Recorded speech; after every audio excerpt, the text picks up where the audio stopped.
Graças a paz, meus queridos irmãos, em nome do verdadeiro e único Rei Jesus.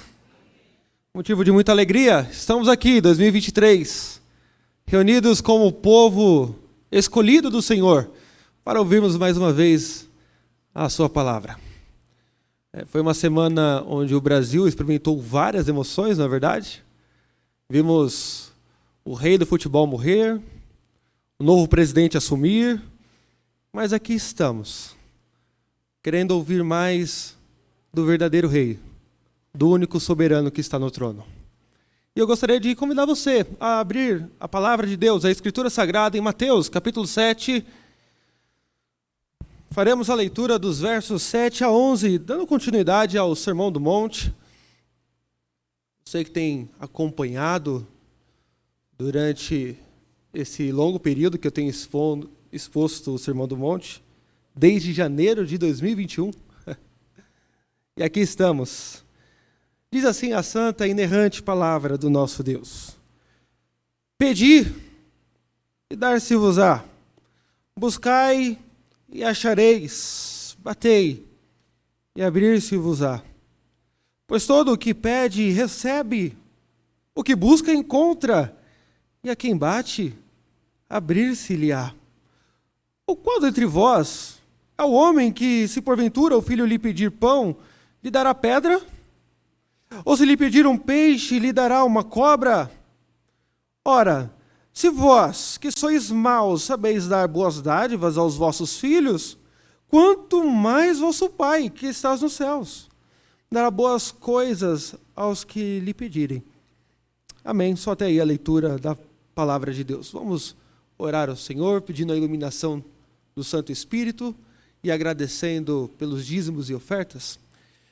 Santo Deus, aqui estamos para ouvir a Tua palavra, mas sabemos e reconhecemos a nossa limitação, por isso suplicamos-Te, ó Deus bondoso, Pai Celestial, que o Senhor, neste momento, nos ilumine, para que apreendamos aquilo que o Senhor quer nos passar. Ó Deus, que haja fortalecimento, desafio. Ó Deus, que haja esperança para o Teu povo neste dia. Ó Deus, nós Te agradecemos também pelos dízimos e pelas ofertas alçadas.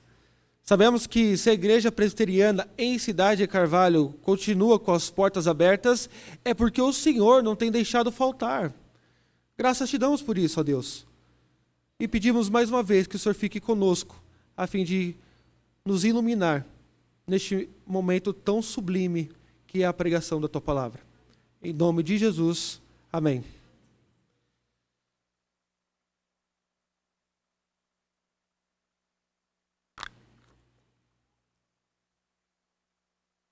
É fácil e muito triste perceber como as pessoas se desenvolvem na fé.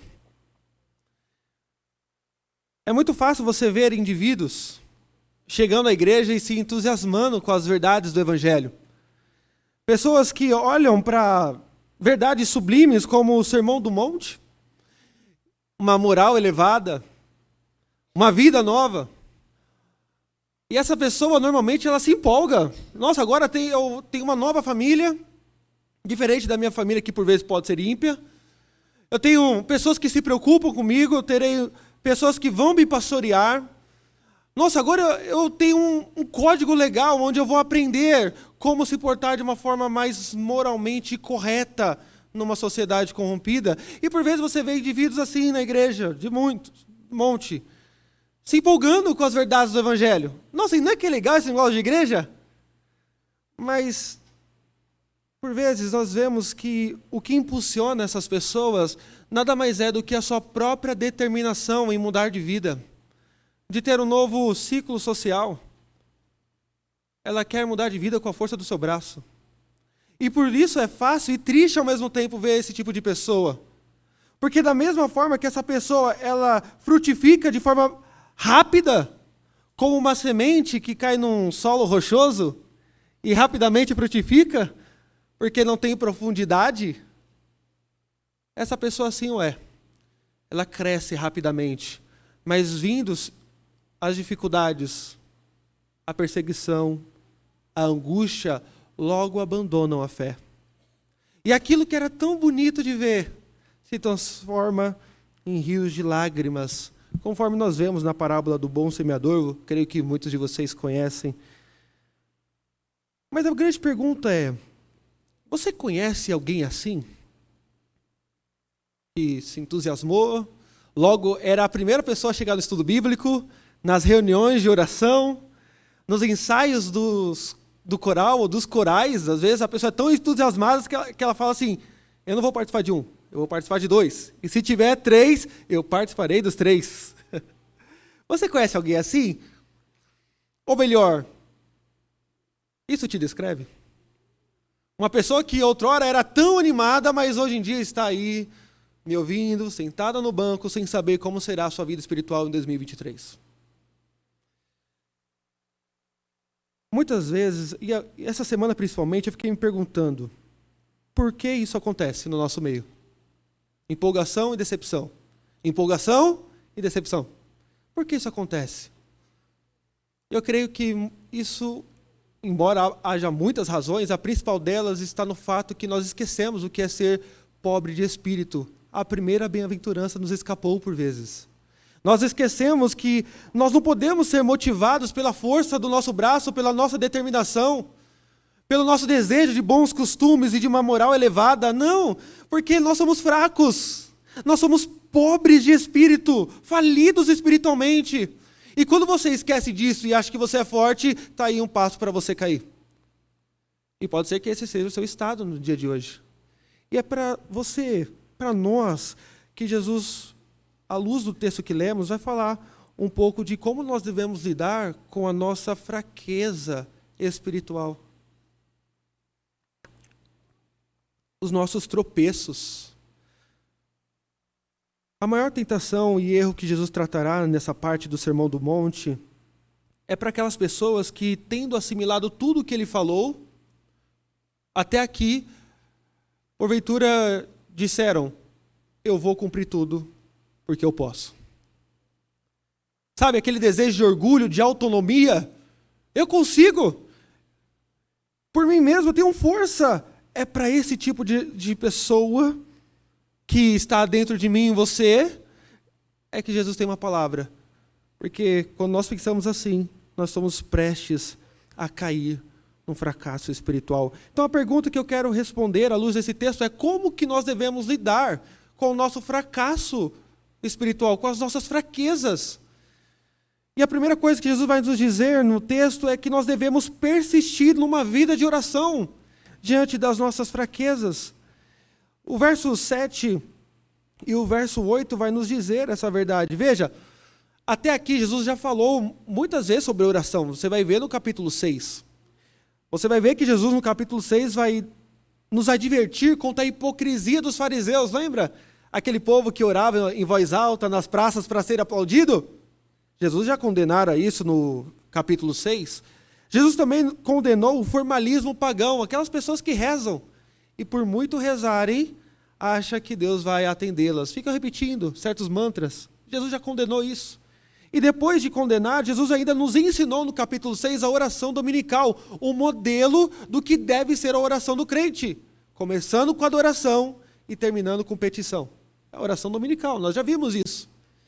Mas aqui, Jesus vai nos dar um incentivo para nós orarmos. Ele começa dizendo no verso 7, pedi e dar-se-vos-á. Olha, o verbo pedir aqui já dá a ideia de nós orarmos a Deus. Ainda mais que Jesus vai conectar esse pedir com o verso 11, ao nosso Pai. Nós devemos pedir ao nosso Pai.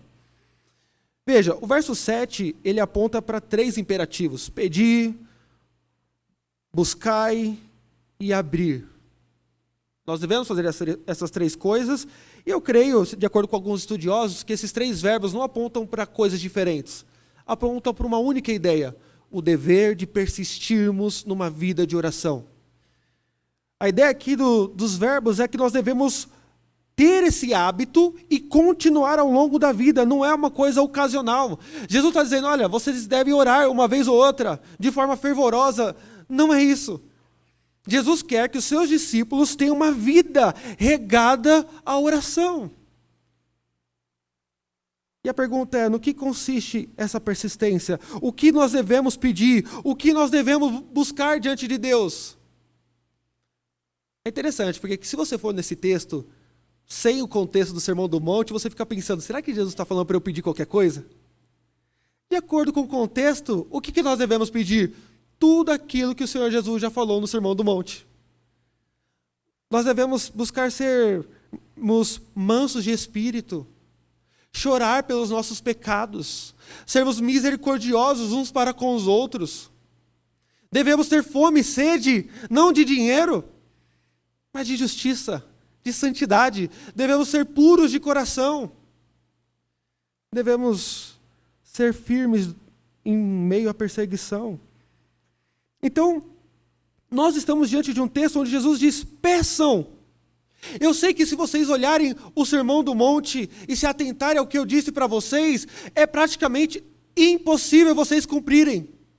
Vocês podem começar, como aquela semente que caiu no solo rochoso.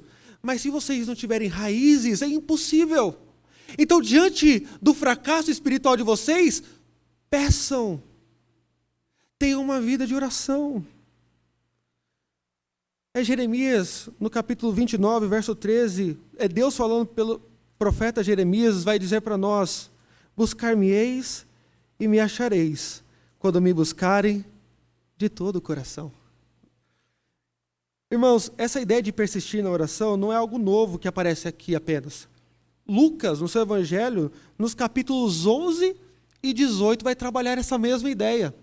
No capítulo 11 é mais especial, por quê? Lucas, provavelmente, ele recebe o evangelho de Mateus. E quando ele vai para o Sermão do Monte, ele divide em várias áreas, em vários aspectos da vida do Senhor Jesus. Ele reorganiza o Sermão do Monte. De modo que a oração dominical ele coloca no capítulo 11. É interessante isso. E depois da oração dominical, ele vai colocar uma parábola que vai ilustrar o texto que nós lemos hoje, do pedir e pedir, dar-se-vos-á. E a parábola que ele coloca para nos incentivar a orar é aquela parábola do homem que recebeu de forma inesperada um hóspede à meia-noite, mas ele não tinha pão. Então ele começa a bater na casa dos seus amigos pedindo pão. E de tanto ele insistir, um dos seus amigos lhe dá pão. Outra parábola que Lucas vai colocar no seu evangelho é a parábola do juiz iníquo, lá no capítulo 18, onde vemos uma mulher que tem a sua causa atendida por um juiz extremamente impiedoso, de tanto que ela insistiu. E a lição ela é clara. Se homens, pecadores e egoístas conseguem conceder coisas boas quando nós insistimos, muito mais o nosso Pai que quer nos abençoar. Muito mais o nosso Pai que quer nos abençoar com bênçãos espirituais. A vida cristã, irmãos, ela é marcada pela persistência na oração. É a primeira lição que eu gostaria de deixar para nós no dia de hoje. Veja, recentemente eu li uma ilustração que se encaixa muito bem no que nós estamos falando hoje. E não se encaixa apenas na vida ministerial de pastor, mas a todos nós aqui. Olha que interessante. Duas mulheres costurando duas calças. As duas mulheres costurando as calças dos seus maridos. A primeira mulher estava costurando a calça e disse para a outra, olha, meu marido é pastor, ele está extremamente desanimado com as lutas do ministério, e ele pensa em desistir. Ele pensa em largar tudo e ir embora. Porque não dá, é muito sofrimento, é muita dor, é muita traição no ministério.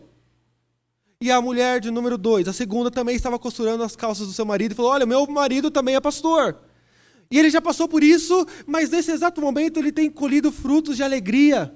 E em meio à tristeza, Deus deu fortalecimento espiritual para ele passar.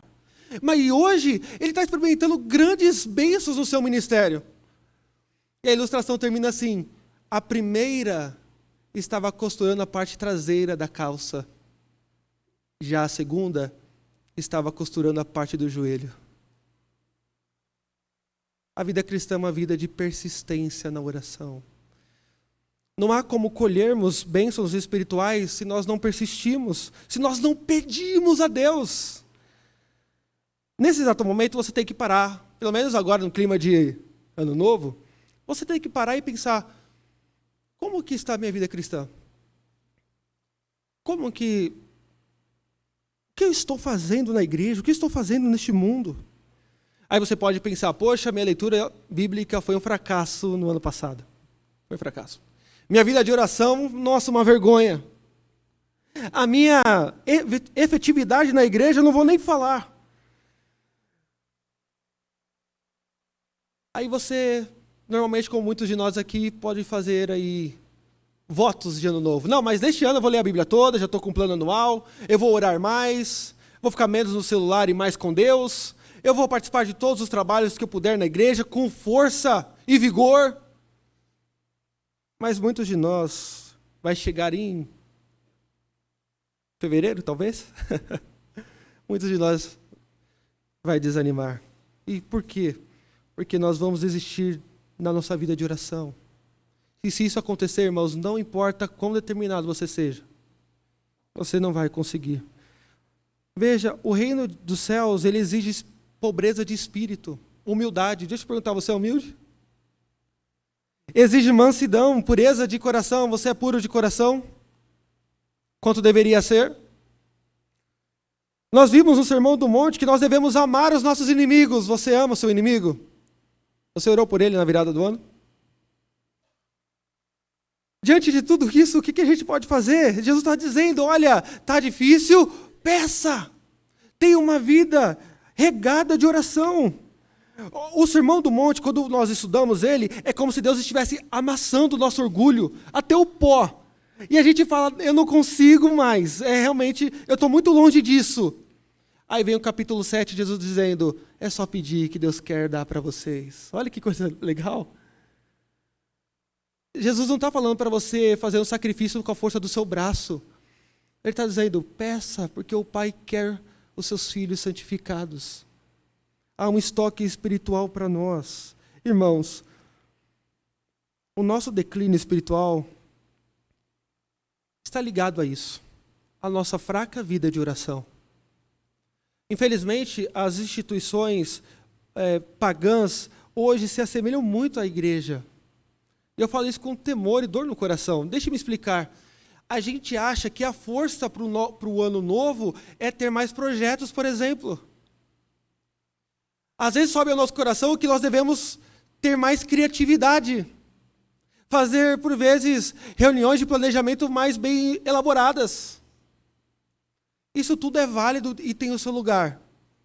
Mas o segredo mesmo está nos joelhos. Numa vida persistente de oração. Não é à toa que nós iremos começar o ano orando. De segunda a sábado estaremos aqui, clamando a Deus. Todas as sociedades internas e terminando com o conselho da igreja. Porque nós sabemos, irmãos, que Deus não usa métodos. Ele usa pessoas e pessoas quebrantadas.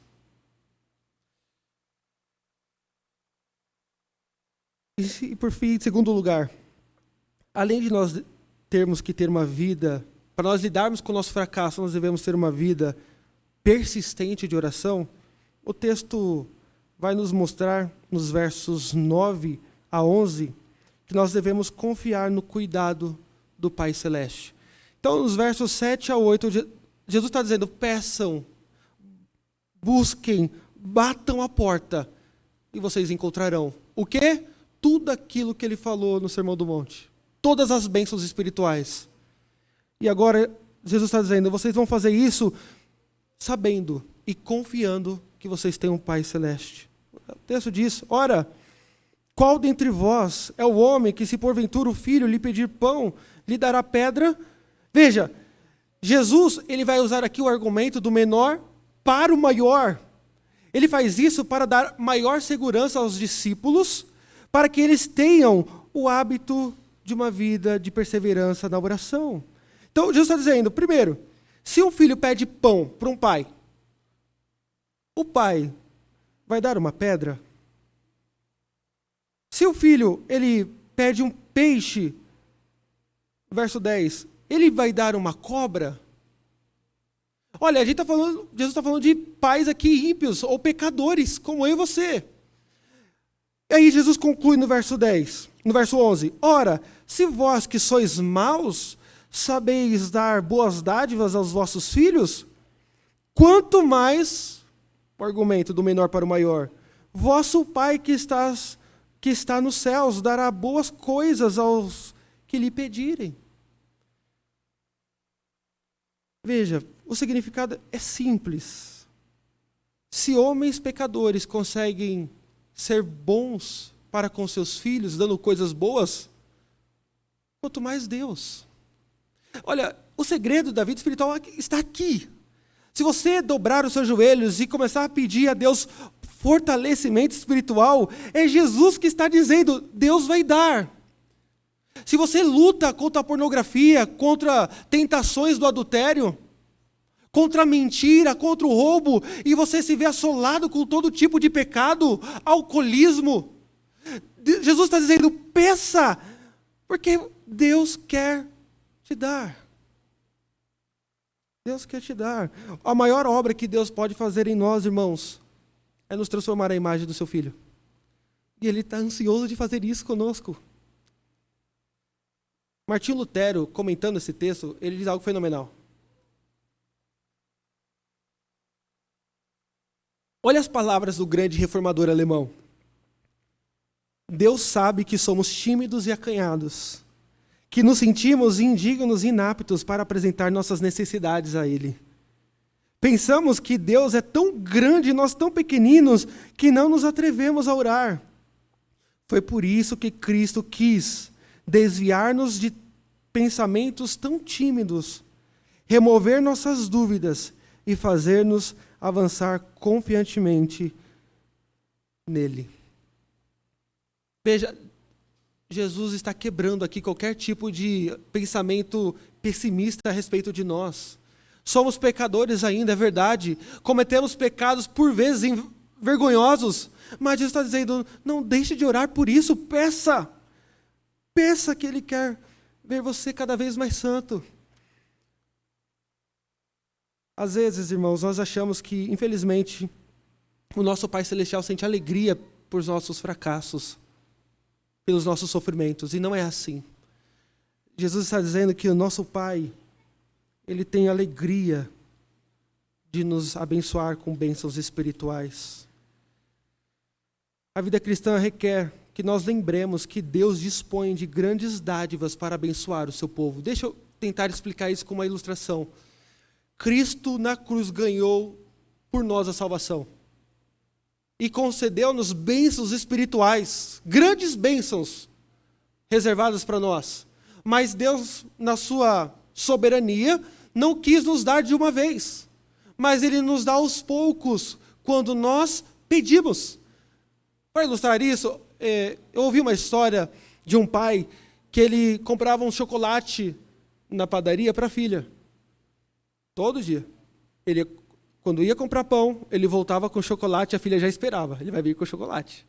Pai, cadê meu chocolate? E ele dava o chocolate para sua filha. Dava o chocolate, toda vez.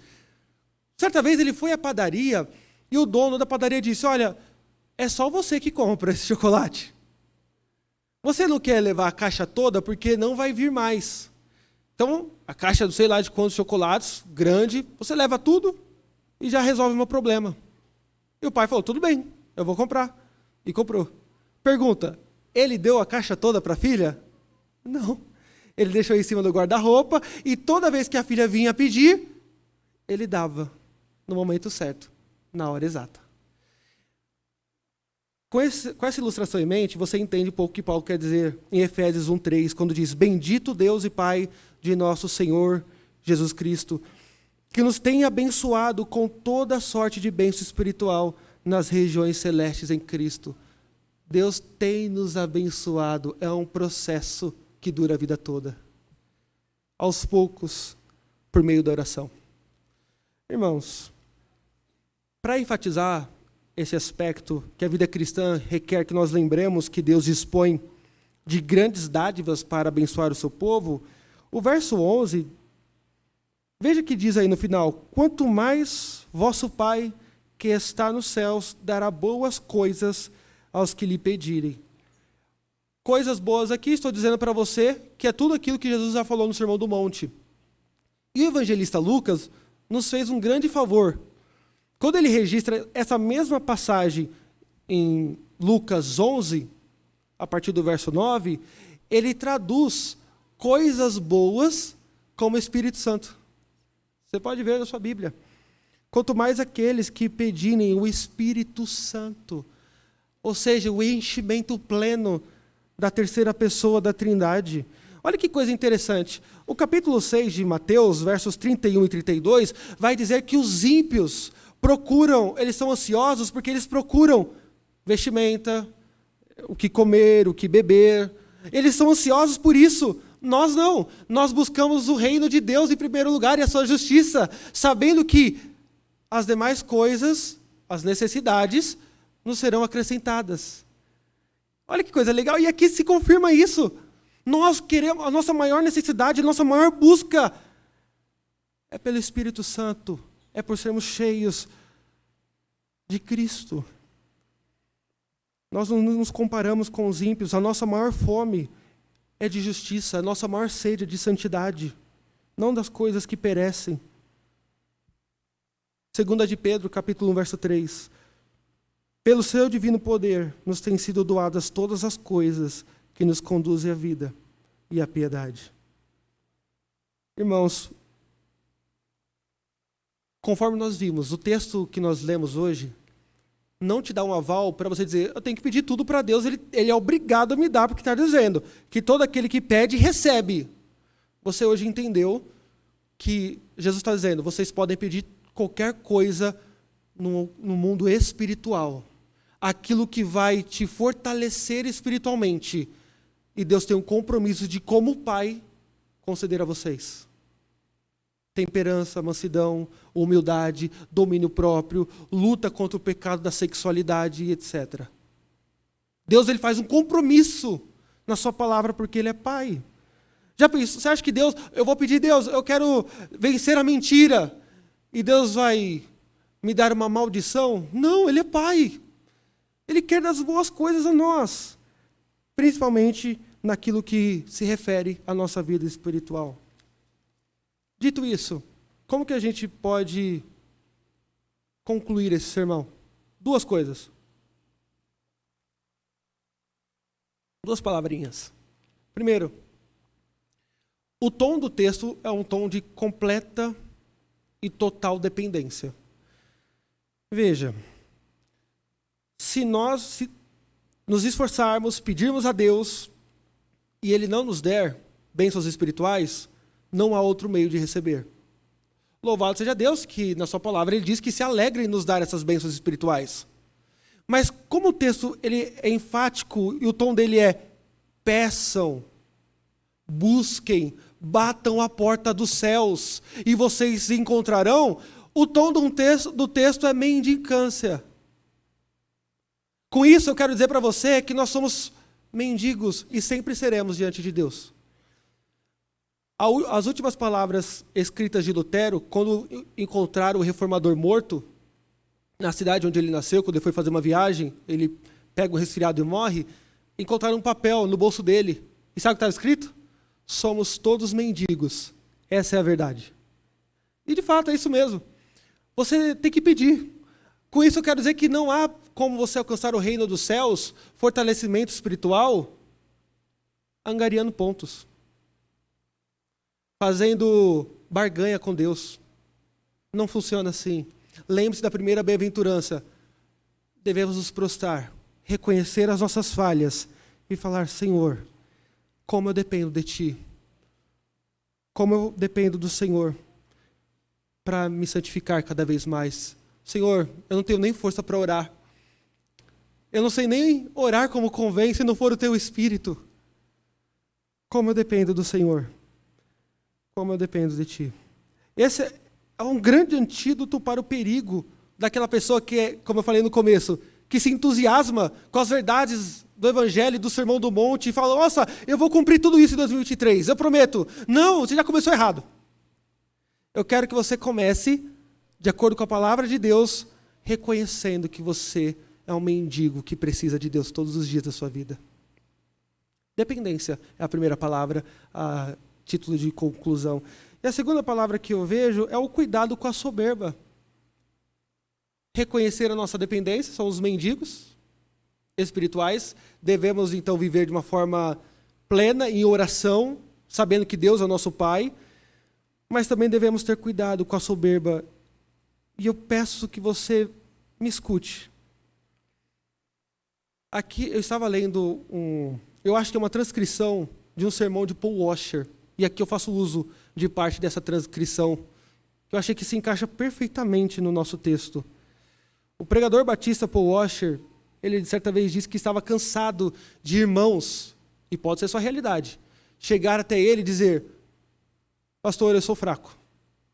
Pastor, eu sou fraco espiritualmente falando. E Paul Washer, ele falou que estava cansado porque isso é uma grande mentira. Nenhum de nós aqui é fraco espiritualmente. Ou melhor, o nosso problema não é esse.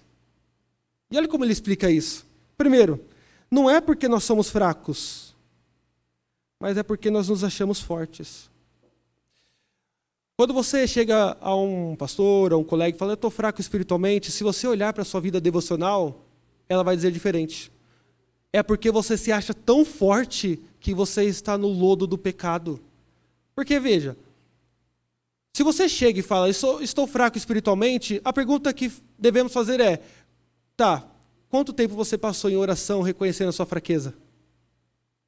Se você é fraco e reconhece que Deus é forte, fala para mim, você reconhece? Ah, estou com problema no casamento, eu sou fraco espiritual. Pergunta: quanto tempo você gasta orando pelo seu casamento? Ah, quase nada. Então é porque, no fundo, você se acha muito forte e independente de Deus. O problema não é porque nós somos fracos, mas é porque nós nos achamos fortes demais. E a nossa falta de oração testemunha contra isso. Preste atenção, meus irmãos. A fraqueza, ela não é impedimento para a força, mas é um meio para o fortalecimento espiritual. Olha, todos os pregadores, tá? Augusto Nicodemos, Hernandes Dias Lopes, John Piper, Paul Washer, todos, Charles Spurgeon, John Calvino, todos são fracos espiritualmente falando, todos. Todos dependem de Deus, mas o problema não é em estar fraco, é o que você faz com a sua fraqueza. A sua fraqueza deve ser um meio para você ir até Cristo. Falar: Senhor, a tua ira santa eu mereci, mas agora eu me achego a ti, recebe um pecador. A questão não é saber que você é fraco, mas o que você vai fazer com a sua fraqueza. O problema é que muitos de nós, infelizmente, deixamos de orar, não é verdade? Deixamos de crer que Deus é o nosso Pai e nos afastamos quando pecamos. E Jesus está dizendo: não faça isso. Você viu o nível do Sermão do Monte? É elevadíssimo, é verdade, você vai tropeçar. Mas eu garanto o sucesso. Persista em oração. O vosso Pai Celeste jamais esquece dos seus. Que Deus nos ajude. Vamos orar. Senhor Deus, aqui estamos. Pecadores indignos, é verdade. Fracos, mas que por vezes se acham fortes. E isso se dá porque nós negligenciamos uma vida de oração. Mas, ó Deus, oramos primeiramente declarando a nossa fraqueza espiritual, o nosso fracasso, em seguir os teus caminhos de forma perfeita e plena. Por isso, ó Deus, nós rogamos ao Senhor um fortalecimento espiritual. Sabemos que nós não conseguiremos viver santamente à luz do teu evangelho, à luz das verdades descritas no Sermão do Monte, pela força do nosso braço, mas antes pelo espírito de quem reconheceu que é fraco e depende do Senhor em todo momento. Ajuda-nos, ó Deus, ajuda o povo de Carvalho, ajuda aqueles que enfrentam tentações em todas as áreas da vida. Ó Deus, que o Senhor levante o povo santo para a honra e glória do teu nome. Em nome de Jesus, amém.